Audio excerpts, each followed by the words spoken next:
ജീവിത യാഥാർത്ഥ്യങ്ങൾ വിളിച്ചു പറയുമ്പോൾ ഒരുപക്ഷെ നിങ്ങൾ അതിൽ ഒരാളാണോ എന്ന് തോന്നലുകൾ ഉണ്ടാകാം.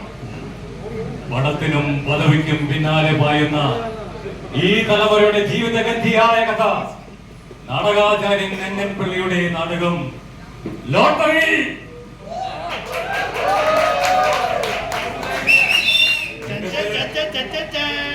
രാമൻ നായർ, സെബിലിൻ ഫ്രാൻസി,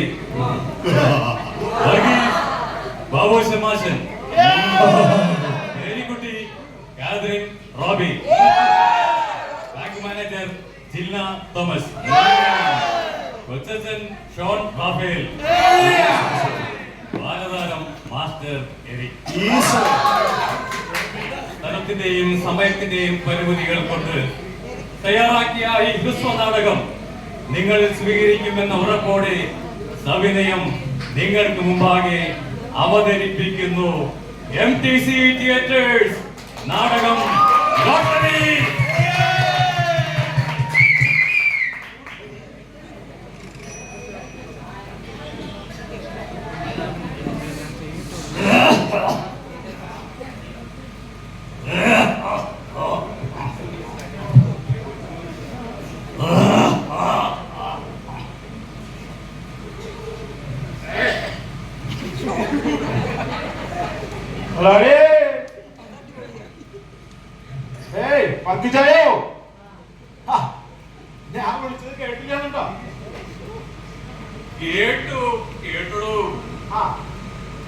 ഇനി താൻ എന്തൊക്കെ പര്യായങ്ങളാ പിടിച്ച് പോവാൻ പോണേ?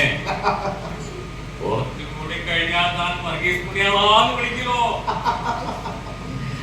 അതൊക്കെ പോട്ടെ, വെള്ളം വല്ലതും കുടിച്ചോ? ആകെ ഒരു കിട്ടാണ്ട് ഓടിപ്പോയിട്ട് 2 മാസമായി. അതൊക്കെ പോട്ടെ, ഞാനേ ഒരു 1-ാം തരം ചായ അവിടെ കടയിൽ പറഞ്ഞിട്ട് വന്നു. ഇപ്പൊ വരും, അത് കുടിച്ചിട്ടാവാം നമുക്ക് ബാക്കി എല്ലാ കാര്യം. മനസ്സിലായോ? പിന്നെ ഇന്നത്തെ പത്രം കണ്ടു മുതലാളി? ഇന്നത്തെ പത്രത്തില് മുതലാളിയുടെ പടം മാത്രമുള്ള ഫ്രണ്ട് പേജ്, പല പോസിലുള്ള പടങ്ങളല്ലേ നോക്കിയേ. പിന്നെ ഏറ്റടിയില് ഒരു ജീവചരിത്രം. എന്താ തരം? 2 ദിവസം കൂടി ക്ഷമിക്കേ, ഫുൾ പേജില് ചെറിയൊരു പടം വരും. എന്റെ പേരും വീട്ടും പേരും തറവാട്ടു പേരും എല്ലാം ഉണ്ടാവും അതില്. അതൊക്കെ പോട്ടെ, നമുക്ക് ഈ 2 കോടിയുടെ ലോട്ടറി ടിക്കറ്റ് കിട്ടാന്ന് വെച്ചാല് അത് വലിയൊരു ഭാഗ്യല്ലേ? മനസ്സിലായ? അത് ചരിത്രത്തിലെ ആദ്യമായിട്ടുള്ള ഒരു സംഭവം. എന്ത് ഭാഗ്യമാണോ, എന്ത് ചരിത്രമാണോ എനിക്കിപ്പോ കിട്ടിയിരിക്കുന്നത്? വലിയ ലോട്ടറിയാ. ക്യാൻസറാ, ക്യാൻസർ. അതിനെ മരുന്നില്ല. എന്റെ വർഗീസേട്ടാ, ഞാനേ ഇവിടെ മല ചവിട്ടാൻ തുടങ്ങിയിട്ട് 4-5 കൊല്ലായി. മനസ്സിലായ? അപ്പൊ എനിക്ക് അങ്ങനെ ഒരു ഭാഗ്യം കിട്ടണ്ടേ? ഈ 2 കോടിയുടെ 10% എന്ന് പറഞ്ഞാല് ഒരു 20 ലക്ഷം രൂപയുടെ മതിയിലോ? ധാരാളമായി. ഞാന് ക്രിസ്ത്യാനിയായിട്ട് 10-38 കൊല്ലായി. ഞാൻ ഇത്ര കാലം മല ചവിട്ടിട്ട് തനിക്ക് എന്താ കിട്ടിയേ? ഇതന്നെ 20 ലക്ഷം രൂപ കിട്ടിയാ ഒന്നുമില്ലേ? മതി. പിന്നെപ്പോ അതൊക്കെ ആയിട്ട് അങ്ങനെ പോട്ടെന്നേ, നമുക്ക് ഉള്ള കാലം കൂടി ജീവിക്കല്ലേ വേണ്ടോ? പിന്നെ ഒരു കാര്യം ചെയ്യാം. ചായ വന്നല്ലോ.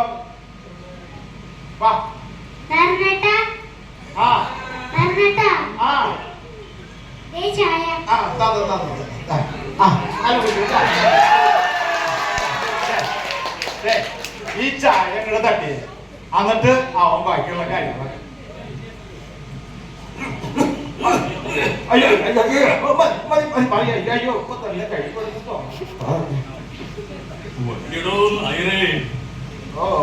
ഇനി അധിക കാലം ഇല്ലാന്നാ തോന്നണേ. സാരില്ല മുതലാളി, ഒരു കാര്യം ചെയ്യേ, ഞാൻ ഇനി ഇവിടുന്ന് പോകരുത്. മുതലാളിയുടെ കാര്യങ്ങളൊക്കെ നോക്കിയിട്ട് ഇവിടെ ഇങ്ങനെ അങ്ങോട്ട് കൂടാ. അതിനിപ്പോ നമ്മള് തമ്മിൽ എന്താണോ ഇത്ര പരിചയം? പരിചയം മതിയേ. അന്ന് വന്നപ്പോ ഒരു ലോട്ടറി ടിക്കറ്റ് തന്നെ കയ്യിലെടുക്കുന്നതാണോ കാര്യം? അതെ. എന്റെ വിഷമഘട്ടം കണ്ടിട്ടാണ് ഞാൻ തലോനയുടെ ഇടയിൽ ആകെ ഒരു 50 രൂപ ഉണ്ടായിരുന്നുള്ളൂ. അതെടുത്തിട്ട് എന്റെ അപ്പാട് ഓർത്താ ആ ടിക്കറ്റ് വാങ്ങിയത്. അതിപ്പോ ഭാഗ്യയില്ലേ? അതാ അല്ല ആരാ പറഞ്ഞ മുതലാളി? നോക്കിയേ, മുതലാളിയുടെ ഭാര്യ വരുന്നുണ്ടോ? ടീച്ചർ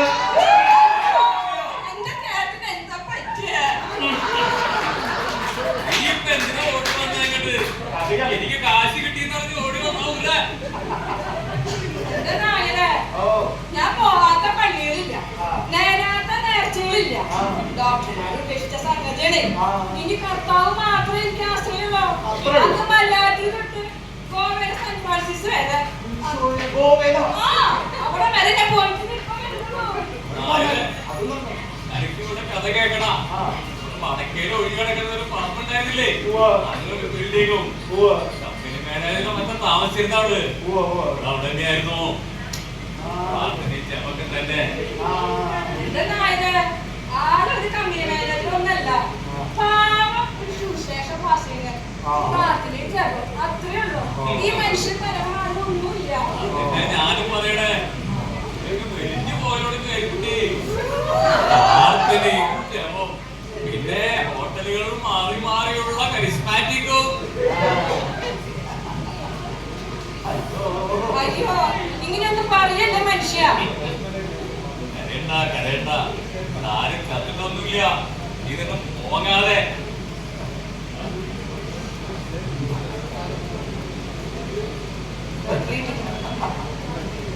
സന്തോഷമായി എനിക്ക്. അങ്ങക്ക് ലോട്ടറി കിട്ടിയല്ലോ. കാര്യം ചെയ്യാടി, ആ ലോട്ടറി എനിക്ക് തരാ ഞാൻ. അതെനിക്കറിയാം, നിങ്ങൾ എന്റെ പൊന്നു ഭർത്താവല്ലേ. അപ്പൊ എനിക്ക് നേരത്തെ അതിന്റെ കമ്മീഷൻ എന്താ പറഞ്ഞ അതിപ്പോ സ്വന്തക്കാരൊക്കെ പാരിക്കല്ലേ കൊടുക്കാം. അപ്പൊ എനിക്ക് കുഴപ്പമില്ല. ടീച്ചർ അത് കുഴപ്പമില്ല. നമുക്ക് കമ്മീഷൻ കിട്ടണം. കമ്മീഷൻ കിട്ടണം. കമ്മീഷൻ 10%. എനിക്ക് കിട്ടിയിട്ടുള്ളത് ക്യാൻസറാ. അതിന്റെ ഒരു 10% നിനക്ക് തരട്ടെ. പിന്നെ തമാശ പറയണ നേരെ. അയ്യോ, തമാശ പറഞ്ഞ് ആരെ വേറൊരാള് വരുന്നില്ല. ഇതാരെ മുതലാളി? ഒരാള് ഒരു പരിചയമില്ലാത്ത ഒരാള്, ഒരു കൾസറായും കണ്ണാടയും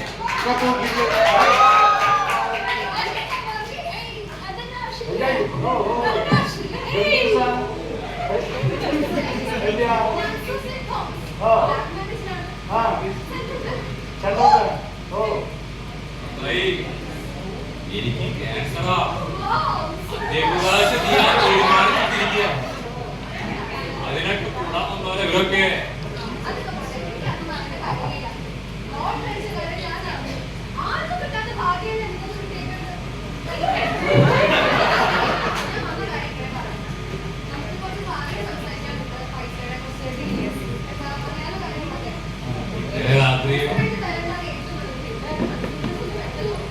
ഇന്നലെ രാത്രി 2-3 ബാങ്കിന്റെ മാനേജർമാര് വന്നിരുന്നു. ഇത് കൂടിയുടെ കാര്യമില്ലേ, പെട്ടെന്നൊന്നും തീരുമാനിച്ചിട്ടില്ല. മാറി വരുന്നില്ലേ? അപ്പൊ ശരിയാവില്ലത്. നമുക്ക് ശരിയാവില്ലല്ലോ. അല്ല, നമ്മുടെ കമ്മീഷന്റെ കാര്യമൊന്നും പറഞ്ഞില്ല. ശരിയാക്കി തരാം. കമ്മീഷന്റെ കാര്യമില്ലേ, അത് ഞാൻ അതാരത്? അച്ഛൻ പറഞ്ഞിട്ടില്ല. കുച്ചച്ഛൻ അച്ഛന് പറഞ്ഞിട്ടാ.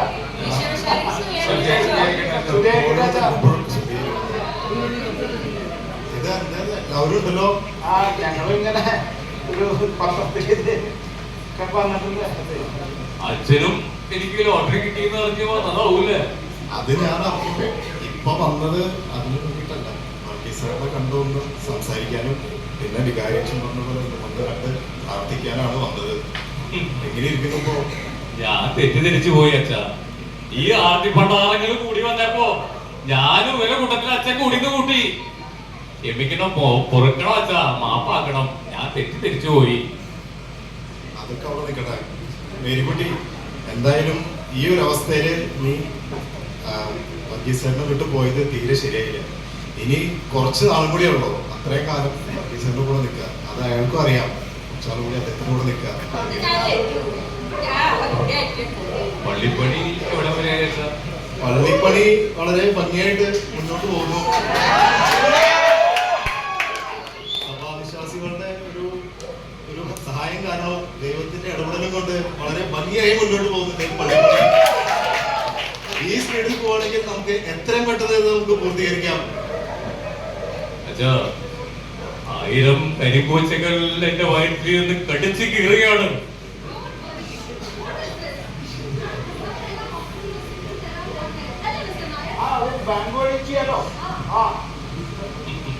മതി, ധാരാളം മതി. പക്ഷേ എന്റെ അസുഖത്തിന്റെ ചികിത്സ ഇതുവരെ കണ്ടുപിടിച്ചിട്ടില്ല. ഈ അസുഖത്തിന്റെ ചികിത്സയ്ക്ക് മരുന്ന് കണ്ടുപിടിക്കുന്നവർക്ക് ലക്ഷക്കണക്കിന് രൂപയാണ് പ്രതിഫലം.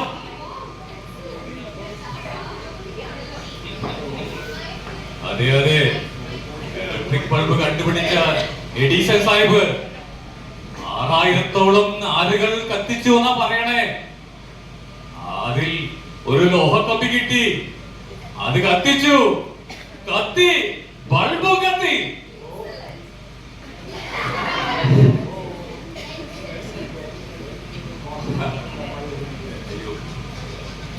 സഹിക്കുന്നില്ലോ, അതെ സഹിക്കുന്നില്ല, സഹിക്കുന്നില്ല.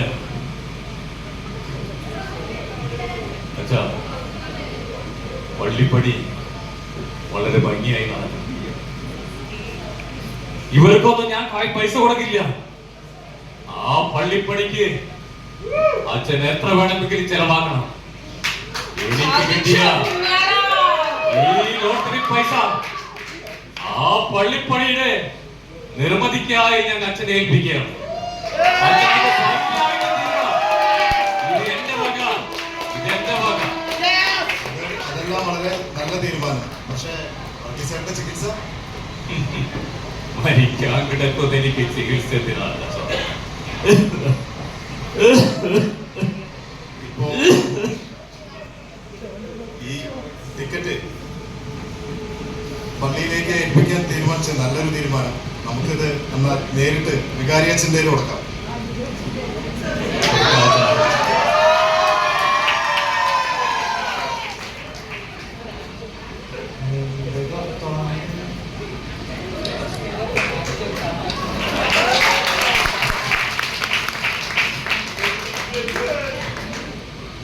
$2 കോടിയാണ് സമ്മാന തുക. നമ്മുടെ പള്ളിയുടെ ഇപ്പോൾ നിർമ്മാണത്തിന് വേണ്ടി കിട്ടിയ ലോട്ടറി ടിക്കറ്റാണ്.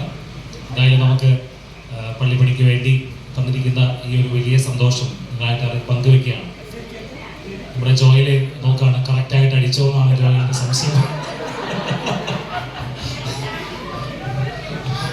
അപ്പോൾ ഇതിൻ്റെ ഈ അണിയറയിൽ പ്രവർത്തിച്ചവരെ പ്രത്യേകമായി ഇത് പറഞ്ഞ സമയത്ത് തീർച്ചയായും ഇങ്ങനെ ഒരു പള്ളിപ്പണിയുമായി ബന്ധപ്പെടുത്തി കണക്ട് ചെയ്യണമെന്ന് പറഞ്ഞപ്പോൾ തന്നെ സന്തോഷമായിരുന്നു. കാരണം അത് പള്ളി നമ്മൾ സ്ട്രഗിൾ ചെയ്യുന്ന ഒരു സമയത്ത് ഇങ്ങനെ ഒരു സ്കിറ്റ് ചെയ്യുക ഉണ്ടാവുക എന്ന് പറയുന്നത് അതൊരു പ്രാർത്ഥനയായിട്ടാണ് ഞാൻ ഇതിനെ കാണുന്നത്.